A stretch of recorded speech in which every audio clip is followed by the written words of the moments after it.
It's the first official webinar from the Zengrowth's new series that we called the Growth Hour. So during these sessions, starting with this one, we'll be talking about growth channels that bring ROI, strategies, experiments that we conduct here at Zengrowth and beyond, experiments that work or that fail and that we can learn from, frameworks, data analytics. And today we're going to be talking about LinkedIn as a paid lead gen channel. I don't know if others share my experience, but personally, I often heard in the past from either clients or my bosses that we should consider LinkedIn because this is where B2B decision makers are. And while that is true, of course, I think the important question to ask ourselves before jumping into this channel is, does it make sense for my business in particular? So spoiler alert, that's what Carsten will answer today. And a few words about our speaker, Carsten. So he's a senior growth marketeer here at Zengrowth and has been also a consultant for B2B scale-ups and startups for the past 5 years. And he's been in growth marketing world in general for more than 10 years now, working on demand generation strategies for event tech startups. But he also does way more beyond LinkedIn. So he does creative, he does SEO, content, and performance marketing. So he told me in secret that he fell in love with LinkedIn ads a few years ago when he was first tasked to test this channel. So now he has a lot of learnings to share. And last but not least, he's also a father of a 3-year-old son, Sydney. And feel free to connect with him on LinkedIn right away. He's sharing a lot of great content there on a weekly basis. Also, if you have any questions throughout the webinar, please just post them on the chat and we'll be getting to them at the end or as we go. You can take it away, Carsten. Thanks so much, Marta, for the lovely introduction. Really kind of you. Before we start, just to make sure everyone can see, obviously, the screen, and you have the LinkedIn ad strategy slide open. I'm sure you do, but if not, just make sure you open the window and you can see it nicely on the screen. And yeah, really excited to be hosting this today. I met some of you already on LinkedIn, of course, and really excited that you could all join us today. A few learnings that I hope you could take away after today's session. I know some of you are considering LinkedIn ads, some of you are already running LinkedIn ads, and some of you never or haven't done any LinkedIn ads before. So the takeaways of this session for you are, as Marta mentioned, you should really come away from this session and learn if LinkedIn ads make sense for your business. You should be able to understand kind of like the unique benefits of LinkedIn as a channel. Also understand the inputs, the strategic decisions you need to decide before running LinkedIn ads. And, you know, at the end, you obviously have the ability to ask questions on anything, even basic stuff that you're maybe too afraid to ask publicly or something. You can ask all of these things in here. Hi, Elizabeth, thanks for joining. What this is not, so we're not going to go too much into like platform specifics because there's way too much to cover there. We're not talking about like ad formats or basics or targeting strategies in too much detail. We covered it a little bit, but we don't go into too many tactical stuff. If you do ever want to read more on just like, okay, what LinkedIn ads are or like where you can find them, you can always go to the LinkedIn ads marketing solutions, and you know they do good content there to just give you the basics ideas. However, I wouldn't necessarily always recommend using LinkedIn's guidance or consultants to inform your decisions, because obviously LinkedIn is also a business and they make money from their ads. So take it with a pinch of salt when they suggest, you know, kind of like recommended bidding strategies or bidding prices. So always take it with a pinch of salt, but it's a good resource for just the basics. And at the end, a little surprise as well for you. At the end, I think Marta and the team will send out an email with a link. So you can always like connect with me one-to-one for free. schedule 20 minutes into my calendar, and we can talk about, your individual performance or individual LinkedIn performance, or maybe your goals, strategies, objectives, a bit more in detail. So, you learn a lot from this session. If you want a bit more personal advice, just jump on a call afterwards. I'm happy to talk to you, any of you, anytime. Okay. So let's move on. I just want to say, like, as Marta mentioned, I didn't come up with all of this stuff in my sleep. It comes from my experience here at Zengrowth, my experience from working with other companies, and also like just my general sense for curiosity and experimentation. It also comes from connecting with like-minded marketers. I cannot stress enough how important it is to be in a community of marketing people that are exchanging ideas. And, I just want to name a few here on this slide. So there's Breno, for example. He's been working with us for quite a while. He's also a growth marketer, really good at LinkedIn ads. There's Sophie Steffen, also one of the marketers here at Zengrowth, and Katharina on the bottom right here. I learned a lot from them. I exchanged my thoughts, and they kind of like heavily influenced my thinking around LinkedIn ads as well. And there's two people I want to mention as well, from which I personally learn a lot.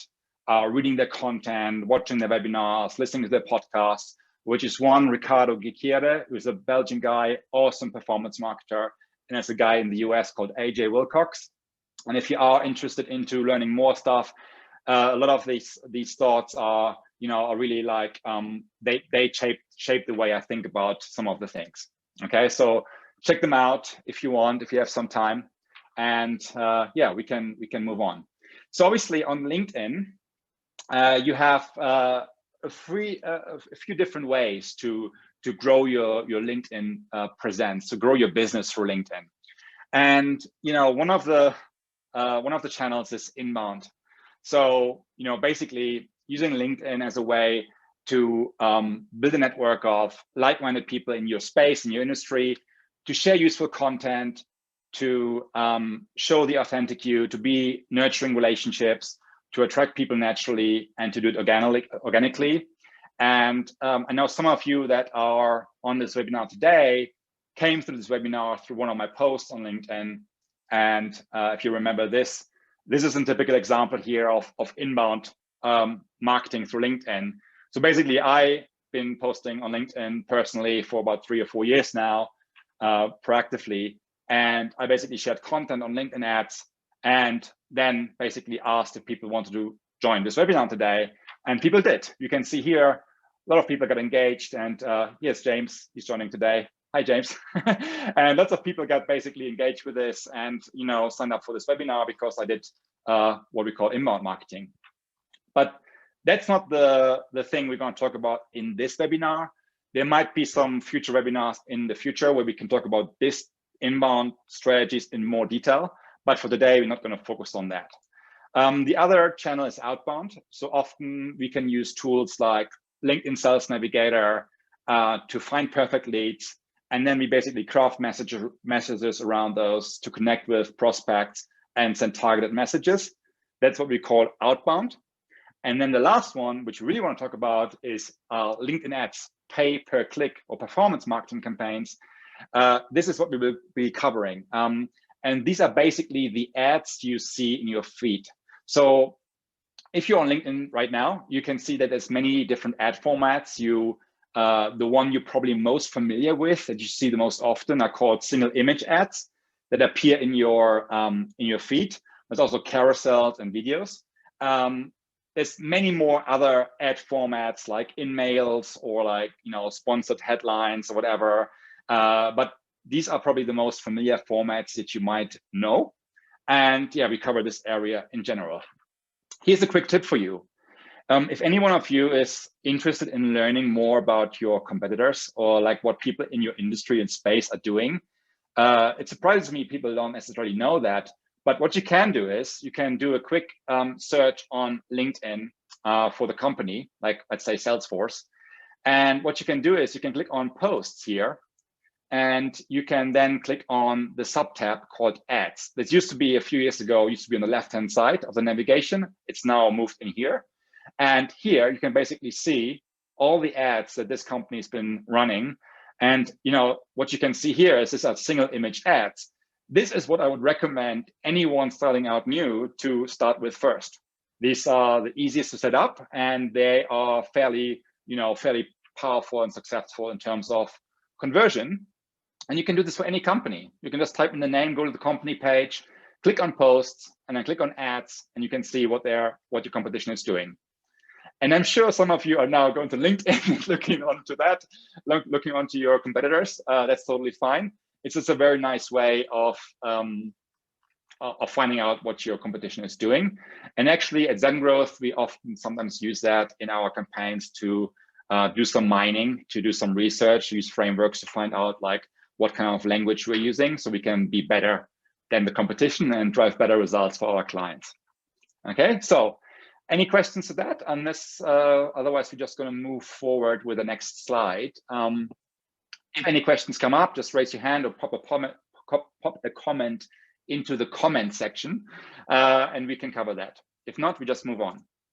So from my experience, having seen many ad accounts, let's go back here to the slides. I see one single biggest mistake marketers do all the time when they're running LinkedIn ads, and especially people coming from a search background.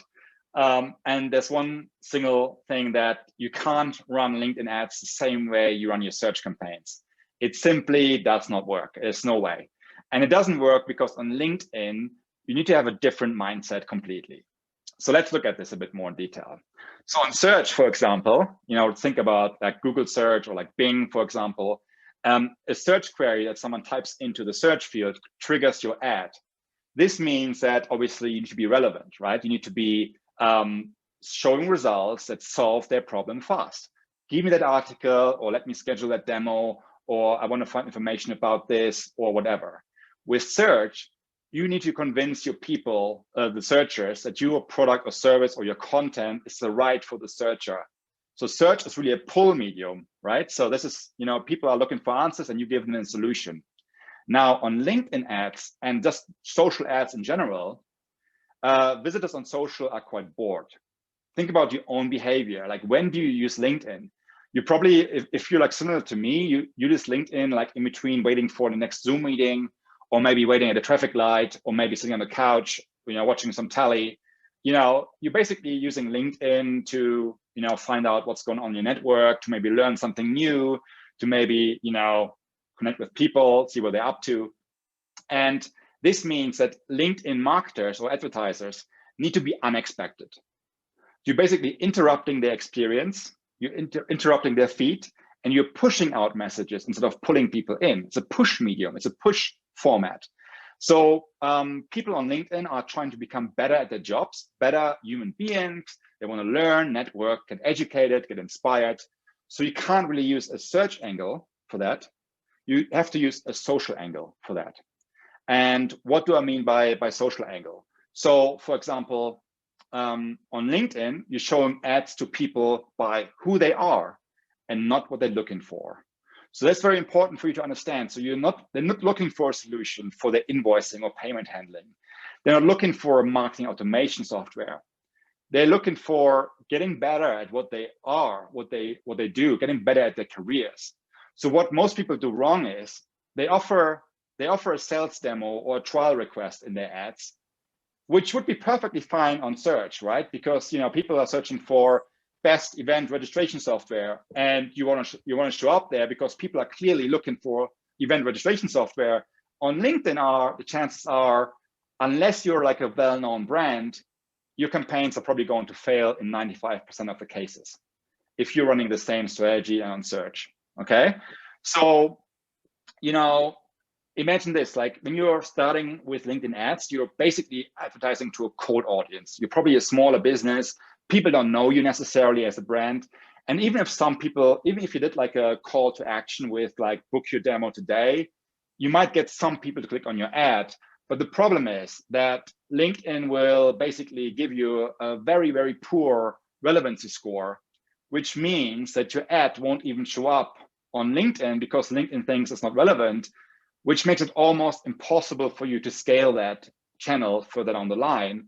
And as you know, marketing channels need to be scalable and provide ROI in order to be good channels. So that makes it really difficult.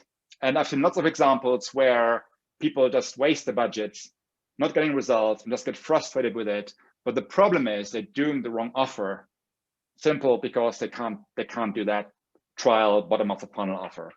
Now, to visualize this a bit more for you, to help you understand it a bit better, this is something that AJ Wilcox, the guy I mentioned about, developed. This is called the content friction framework of funnel.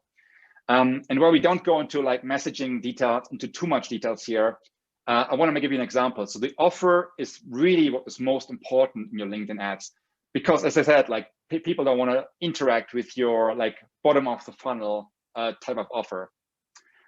So here in this example, you see like on the top of the slides, you see like the infographic promotional blog post.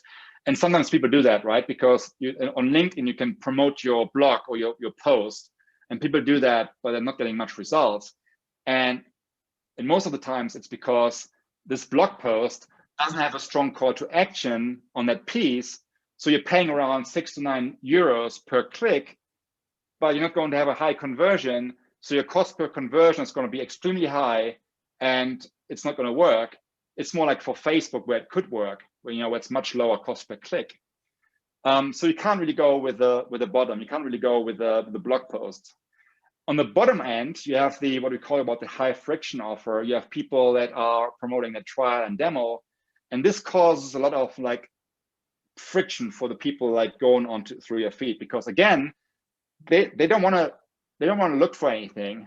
So on the bottom end, you're going to experience probably low conversion rates as well, and astronomical cost of conversions. And again, like as you said, like when it's a low click-through rate, LinkedIn thinks it's not going to matter too much, so you're going to be struggling scaling it up in the future. So really, what you need to remember from this is the chunky part where the gold is the content piece. It's the guides, the white papers, the checklists, the cheat sheets, the webinars, live events. These are the elements where you're providing enough value on a social angle to help people become better at what they do in their job. And people are happy to provide their email address for that. Okay. Any questions regarding the content friction funnel framework? Does this all make sense? I don't want anyone like to start like tomorrow and like do like hey, schedule a demo here, schedule a sales call with my team. This usually doesn't work. It might work in 5%, but it doesn't really work most of the times. If there's no questions, I will, and by the way, welcome Julien, welcome Carol, thanks for joining. Just saw you popped in, nice to have you. Okay, so let's talk about the downsides. I mean, obviously I'm a big fan, you can tell I'm getting quite excited about LinkedIn ads, but there's also some downsides to it, and let's cover those next. So on the downside, as I already mentioned, the platform itself is not as advanced as, for example, Facebook ads. You have to do lots of manual duplication at the moment. The platform is not perfect. There are some issues with that for sure. The second thing is the cost per click is probably higher than on any other like social network. On average, like 6 to 9 euros per click. That's 2 to 6 times more expensive than what we see on Facebook. That's a downside, of course. On LinkedIn, you can't say, I want to target people only during certain hours of the day, which obviously in our B2B space might be a good idea. I wish LinkedIn had that, what we call day parting, but they don't. I think, at least from what I know, they don't have that yet. And also like on Facebook and Google ads, you get like a relevancy score and a quality score. And it helps you understand like how you stack up against, that. On LinkedIn, they track it, but they don't tell you exactly where you stack up against. So you have to guess. So that's another downside. You can't really see how you're doing. You're just going to realize that your ad is not showing or whatever. The last one is, at the moment, as far as I know, when I did the last research on this, is there's no way to divide between devices. So if your offer has different conversion rates on different mobile devices, mobile or desktop, with other platforms like Facebook, you may want to funnel most of your clicks onto like mobile devices or desktops. LinkedIn doesn't allow you to do that, which is the problem.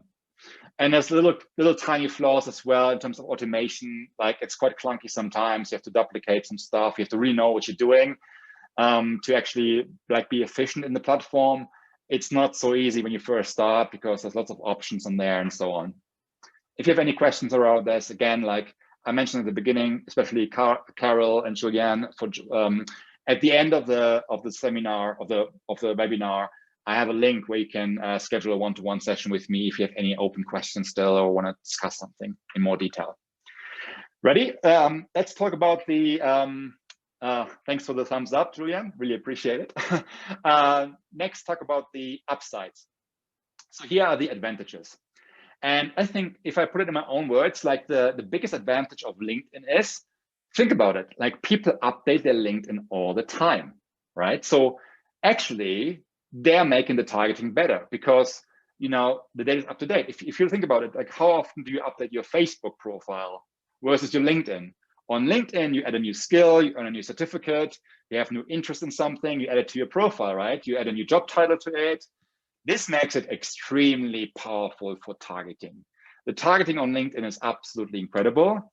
Not only can you do titles, job titles, groups, you can do seniority, you can do job functions, you can do skills and seniority, you can do company name, size, and industry. All of that stuff is possible. Plus, it also gives you a lever in terms of like maybe trying targeting options that are not so popular to reduce your costs a bit more. So, for example, I see what works really well is instead of using job titles for targeting, you can actually target based on seniority and based on interest, for example, or skills, better to say. This gives you often a better advantage in terms of platform economics and demand and offer, so on. Cool. These are the advantages. And additional to that, what we also see is the people on LinkedIn have already a business mentality. So what you're going to experience is, yes, you're going to experience higher cost per clicks and conversion, but you're also going to experience a higher business value further down the line. And you have no gatekeeper, right? You can basically target CEOs, C-levels, head of whatever, director level, and so on. And ultimately, what we also see is bigger deal sizes at the end. You know, with Facebook, for example, sales teams complain about the quality. What we see on LinkedIn is the quality is much higher and the value for these deals is much higher, but it takes a bit longer. You can't expect to have someone, because it's not an intent network, you can't expect someone to sign up for a demo and convert within a week. It takes a bit longer. And this requires strategy and planning and teamwork and all of these things. Yeah. Okay, so any questions to that? I don't see any questions in chat, so let's move on. If you have any questions, again, feel free to ask them. Let's go through an example. I want to give you a really real life example of when LinkedIn ads don't make sense at all. Okay, even if you're B2B, it doesn't make sense at all. So let's say we have this Leave Me Alone app. Okay, I'm a big fan of Leave Me Alone app because Leave Me Alone app allows you to unsubscribe from annoying newsletters automatically without having to manually type in or go into your email and click on the unsubscribe link. It's beautiful. It saves me so much time, and I've been using it for quite a long time. This is obviously an example here. So this example will show you what kind of things you need to think about before considering LinkedIn ads as a channel. So in this Leave Me Alone app example, one of their segments that they're targeting is are solo founders and indie hackers. You know, indie hackers are people that just like build products themselves without investment from external sources, for example. So that's one of their segments. Within that segment of solo founders, they're targeting a specific persona, or what we call ideal customer profile. And that is the profile of a founder, right? A solo founder, obviously the ICP, the decision maker is the founder itself. So that's their ICP. So what are the pains and gains for this particular segment and that persona? The pain of using Leave Me Alone is that you can easily unsubscribe from your emails in a few clicks. And by signing up to this software as a service, you can almost expect value within 1 to 2 days. So you basically get immediate value from it. Pricing wise, it's quite affordable. people pay $9 per month, on a monthly payment cycle, and the average retention rate, so how long they keep a user on average, is 2 years. That means the average paying user in that segment stays for 2 years and pays $9 per month. So what you can do now is you can calculate the average annual revenue per user or per account. In this case, it's $108 per year, which brings us to a minimum lifetime value of $216. That's like over 2 years, right? 108 times 2 is 216. So this is the lifetime value. Now think about this. How much are you going to spend on ads for that customer lifetime value? A good rule of thumb, like usually a ratio of 3 to 1 between CLTV and customer acquisition cost, is a good measure. Some companies have more, like 4 to 1 or 5 to 1 even, which means you need to scale your marketing a bit more. But basically 1/3 is like the average. And so for this company, I would say you can spend $36 per lead, right? And think about this, even if you generate a lead now at this rate, even if you're paying like €4 per click because you have an awesome LinkedIn marketer who knows how to use bidding strategies well, even in this case, and let's say your website has a conversion rate of 10%, right? Even if they become a lead on your website, you still have to convert them, right, to become a customer. So in this case, LinkedIn ads just don't make any sense at all. It's even if you could target founders in this space, on LinkedIn, you could easily find them. It doesn't make sense to activate that channel at all. Okay, so for this customer acquisition cost, for this lifetime value, I would not recommend LinkedIn at all. Now, on the other hand, let's look at a real life example of one of my own customers here at Zengrowth, Real Estater. So it's an awesome platform for real estate investors. They have one segment targeting businesses with 10 to 60 employees in the DACH region, so Germany, Austria, Switzerland. They have a ICP within that segment, which are real estate investors. What they're getting from the platform are competitive real-time insights into real estate, so they can save time analyzing and make better investments. That's the value proposition, the value gain that the software provides.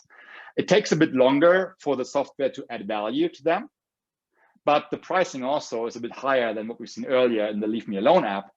People on average are paying $500 per month on a monthly payment cycle.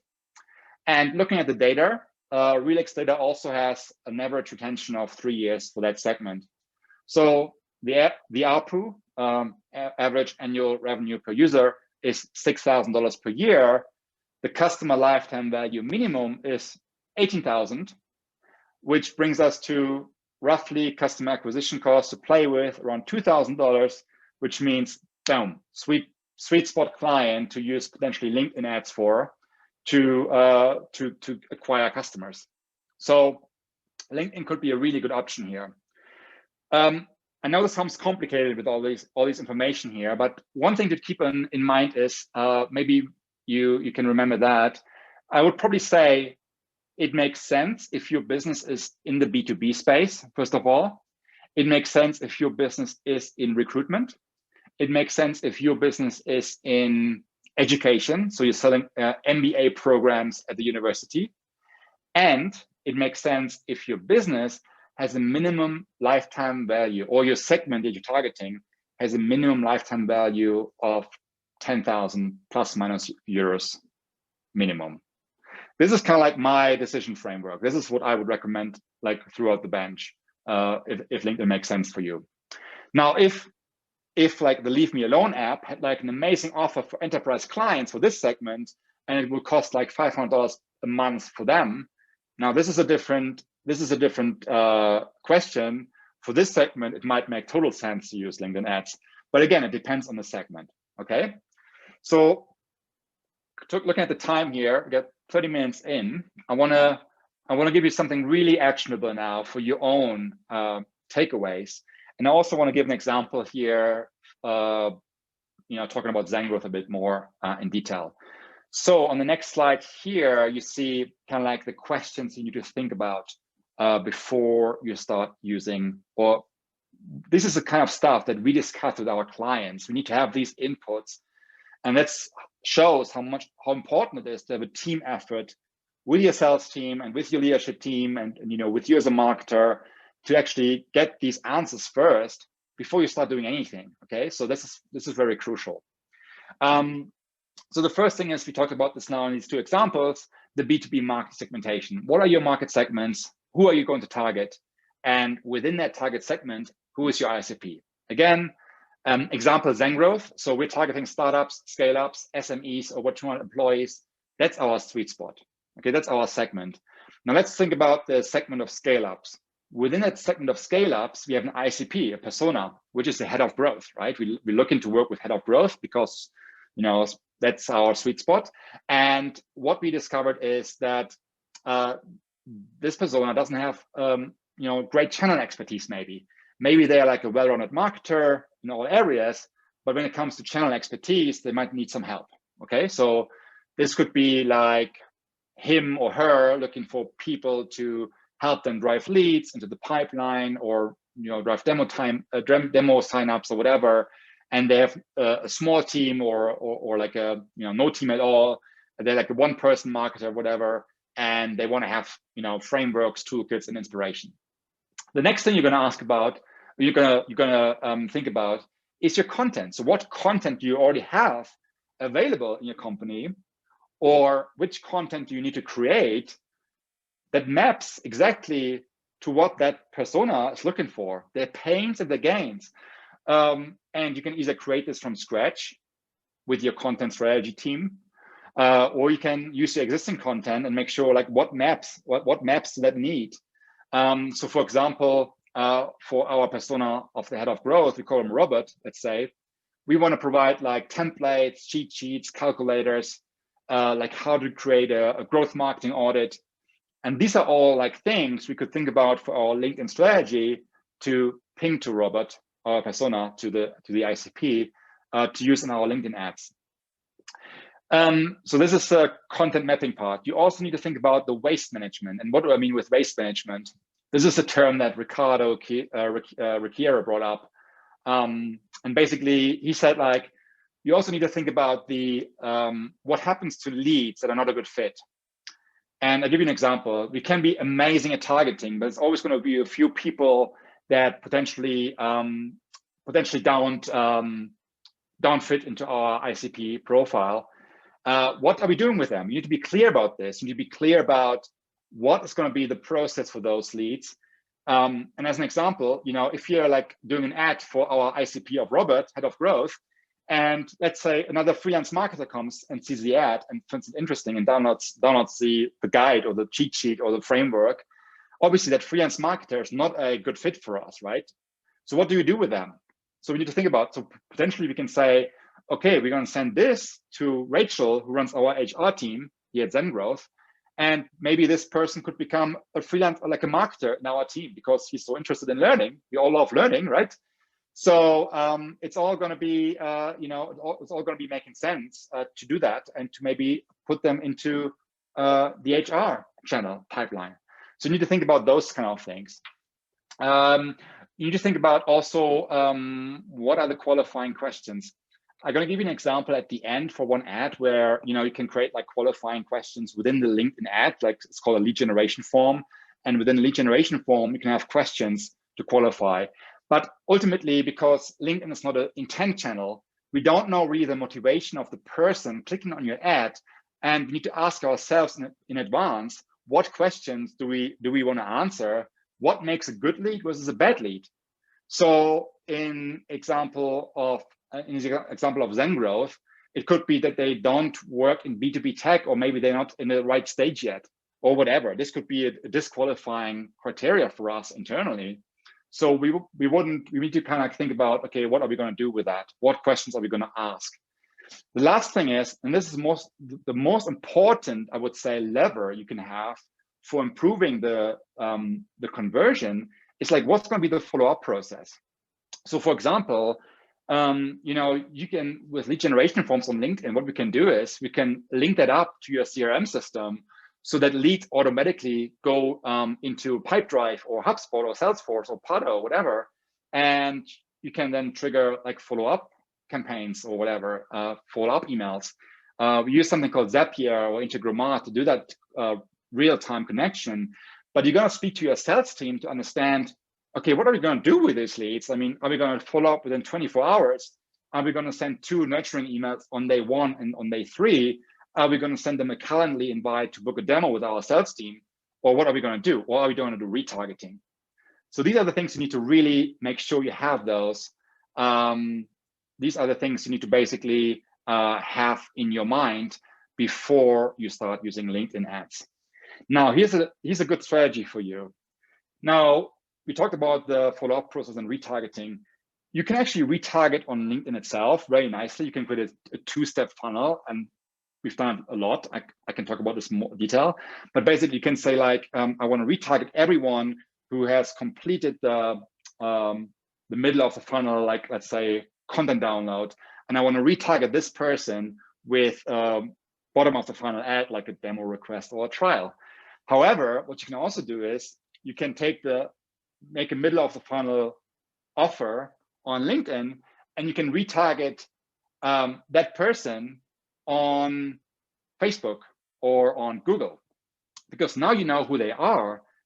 You can really make that that offer really bespoke to them, because you know you have someone downloaded this from a C-level audience, a director level in the marketing space. You know exactly what they're going to like, and you can retarget them on much cheaper channels. So one thing I always say to our clients before they start LinkedIn campaigns: make sure you get your retargeting pixels installed on your platform, on your website, because you're going to eventually need that later on to retarget potentially on other platforms.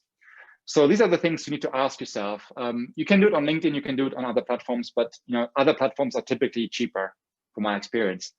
So yeah, super exciting. Okay, so looking at the time here, I want to show a few examples.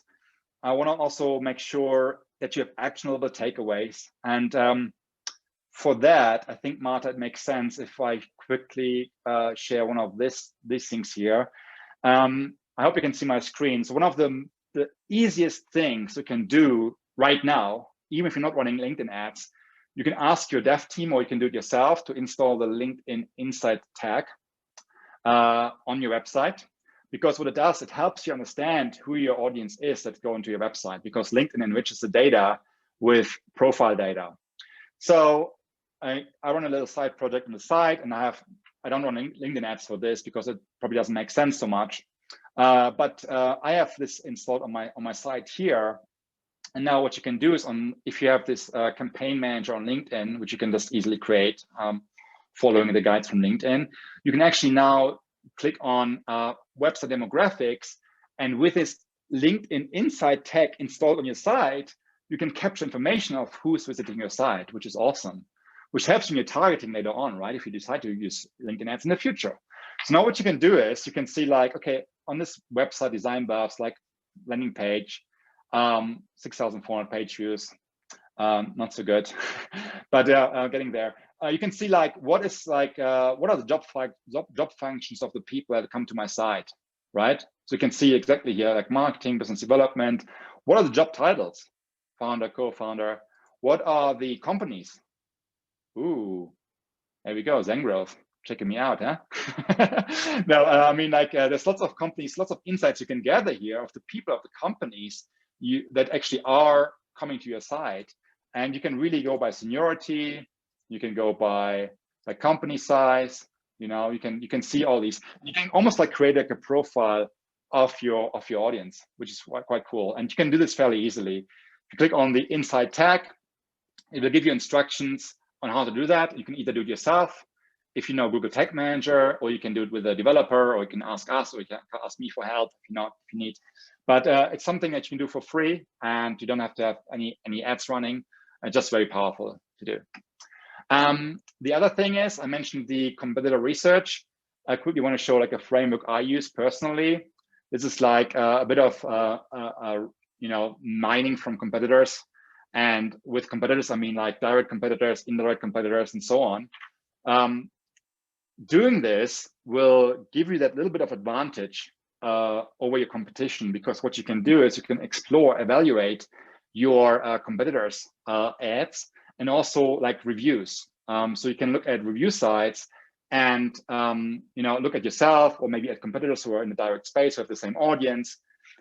See what these people are using in their messaging, in their wording, on how they describe your benefits of the product or service you're using. And you can use this language in your ad creative, in your copy, in your messaging, right?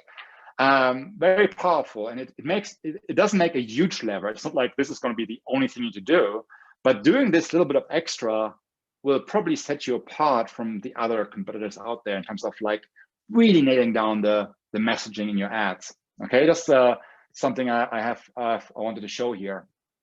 Okay, we can close this.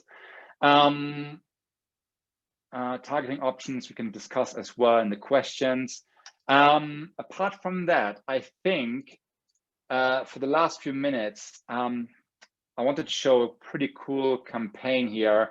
So we've done like one of those campaigns one of our clients made, and I think I have this here, this ad.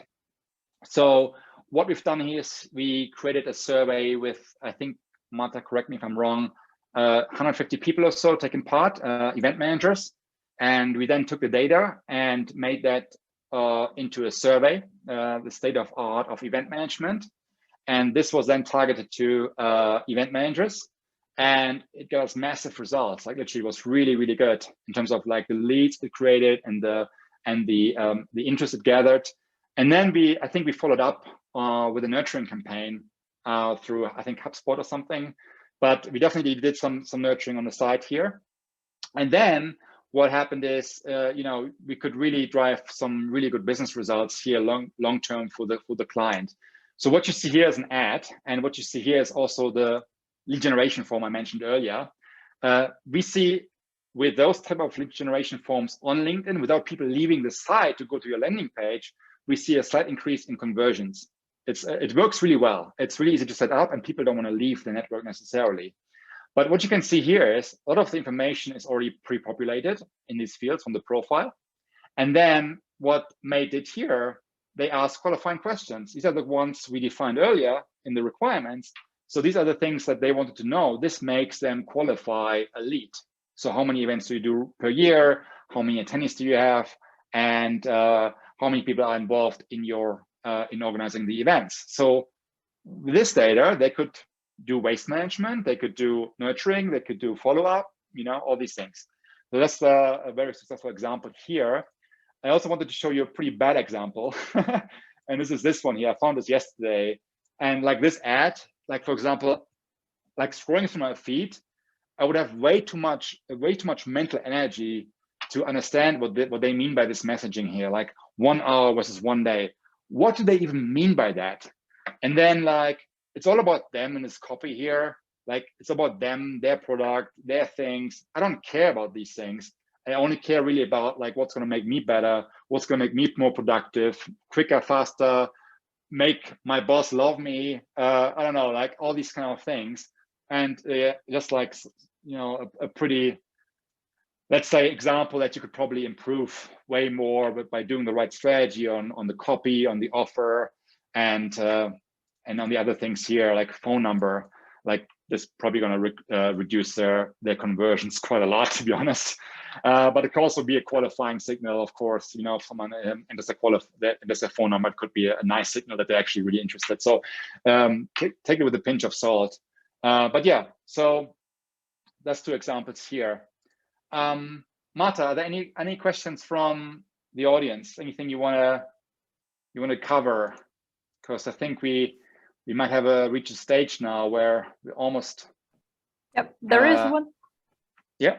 There is one. That's what has the biggest impact on ad performance, you would say, if you could share some quick tips. All right. I think I might have something here, actually. That's a good question. So what's the biggest impact on ad performance? So I have this added here as an appendix. So obviously people are way too worried about the creative, the image, like the stuff they show. Actually, I've seen tests where we've just shown like a stock photo, like a really basic stock photo. And all we did is change the stock photo. We did an A/B test, Everything else was the same. The headline, the copy text, we just changed the photo, and we had like one branded image with like a nicely designed like banner with like click call to action, like brand colors and everything, and like one guy drinking a coffee or something. And the other ad performed like X times better than the super branded creative on the single image ad. Like, again, single image ads, one of the most popular ones. There's other ad formats as well, but the single image ad is one of the easiest to get started with. I would say the ad messaging itself can improve performance. So what you put in the little text above the message about the ad can have a big influence. The offer itself can have a massive influence. So if you call it a white paper or a cheat sheet, can make a huge difference. So don't just blindly upload your content like that you have available. Maybe do an A/B test and think like, okay, what if you change the title of the ebook or the white paper, something different? That could really drive the needle forward. The title of the content piece itself. Landing pages, yeah, it can do some, a little bit of improvement performance. But what really has the biggest impact, I would say, on performance is the alignment of sales and the nurturing process. That is the biggest single thing. So it's very important that you get your sales team on board, that they're all informed about what ads are running, and you have a clear alignment between the sales team and the marketing team. Only then this process works like a machinery, and this probably has the biggest influence on performance itself. Yeah, so thanks, Marta, for pointing that question out there. Any other questions? I hope it wasn't too basic. I hope it wasn't too advanced. I hope it was the middle ground for most of you to decide if this is for you or not. Also, there is one more, like in which scenario book a demo kind of call to action would actually work? Good question. In what scenario book a demo or trial would actually work? I would say if you're like HubSpot or something and you're targeting marketers, of a certain size, HubSpot has generated such a big, let's have a look at their ads whilst we're here. HubSpot has created such a brand buzz around their brand with their content marketing inbound. So it has a pretty big brand awareness. So if you look at HubSpot as a company, and for anyone who doesn't know HubSpot, it's a marketing automation CRM system. They probably can afford to target, to promote bottom of the funnel content to their people, to their audience. So click on posts and click on ads. You probably see a few of those. Yeah, I mean, you can see here lots of bottom of the funnel content. It probably makes sense to do that if you're like a well-known brand.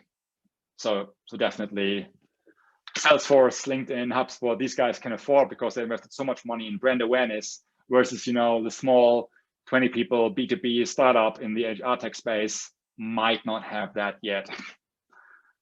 Cool. And there's one more question. Well, two more questions. One from Flavio. What do you think about using videos on LinkedIn ads?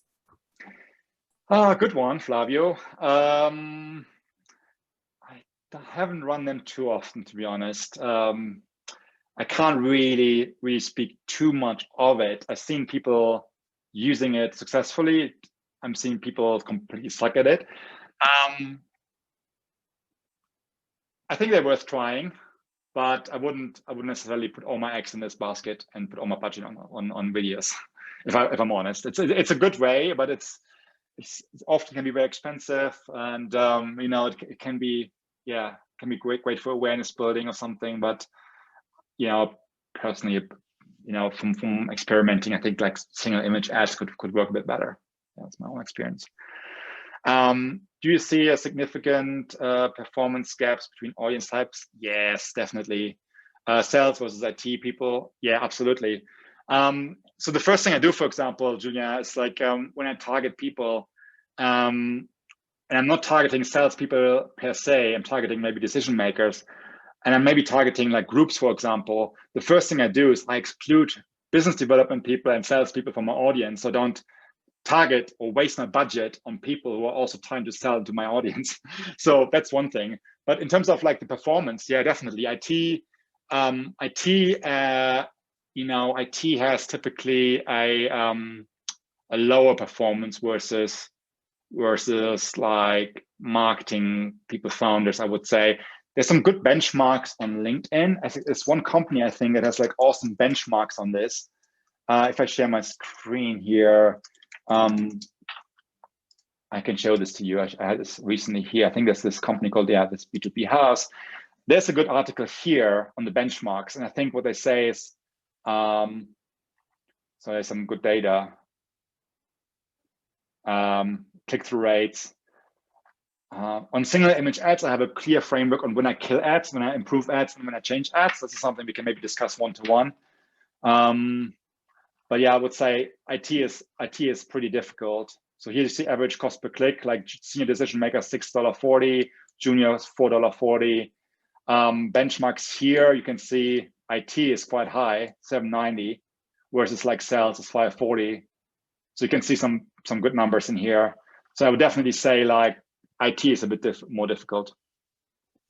Cool. There's one more question from Alexia. Yeah. Boosting an event. Oh God, we haven't had live events for such a long time. I know that's what I'm asking. Yeah. Because it can be a bit tricky sometimes, especially now because you really need to motivate them to do it online and not face to face. So that changes a bit from what we used to do before. Yeah, very good question. Well, if you want, Alex, I know we've been in touch by email anyway. If you like, I make a note of that. I just put my thoughts. I'm quite at the moment. I probably can't think anymore because I've been doing this hour now. But I can think about, if you're okay with that, Alexia, I can come up with some ideas maybe, and then I can follow up with you on that. Would that be okay? Yeah. Because I think like I have to look a bit more into live events, because we have done so many webinars over the last year, webinar promotion, that I kind of see how it could be a challenge with. Yeah, because I find webinars easier to promote because it's like an hour of their time, or like an afternoon. But here we're talking about like a 3-day event, which is also more difficult than attending a free webinar. It's actually an event people have to pay, Yeah. Again, it's probably something more like bottom of the funnel again, where you don't want to necessarily like target to a cold audience, the registration and the paying $1,000 for a ticket or something. I probably like warm them up beforehand, but it's so tricky. Have you done any examples before? Have you run any before, or is this completely new? No, we're actually starting. So, good. Like perfect timing. No. Yeah, but that's okay. You can get back to me and and also to Anna as well. Anna had the same question. Now I need to get back to Anna as well. I was thinking we can turn it into a post on Zengrowth's LinkedIn. So just post some takeaways, some learnings, and then we all get to learn. That's a good one. I can prepare something and we can share with Anna and then Alexia and then the rest of the team who's interested. That's a good idea. Just a note for everybody that we will send recording after the webinar. Yeah, let me know what you think as well. Like, it's been very quiet. We didn't have many people like, hi Sarah. Many people like raise a hand or something. But if you have any feedback or any things, let us know. We're keen on improving and keen on making sure we add the most value to you guys. Yep. So for the next steps, you'll receive an email with the recording of the webinar and a little survey as well, so that you could tell us what you liked and maybe also what you would like to learn about other channels. Because maybe some of you didn't hear, this is the first webinar of our series of webinars called the Growth Hour. So we'll be keen to know what else you'd like to learn about. So you can tell us in that little survey. And then we'll follow up with the post about the events. And thank you everyone for attending. Stay tuned about the next webinars. And as Carsten said also in the beginning, in the email afterwards, we'll give you a chance to book a one-on-one session with him if you want to talk about your LinkedIn ads. Yeah. Thank you everyone for tuning in. Thank you, everyone. Thanks. Bye. Thanks. Bye. Thank you. Bye-bye. Bye. Thank you.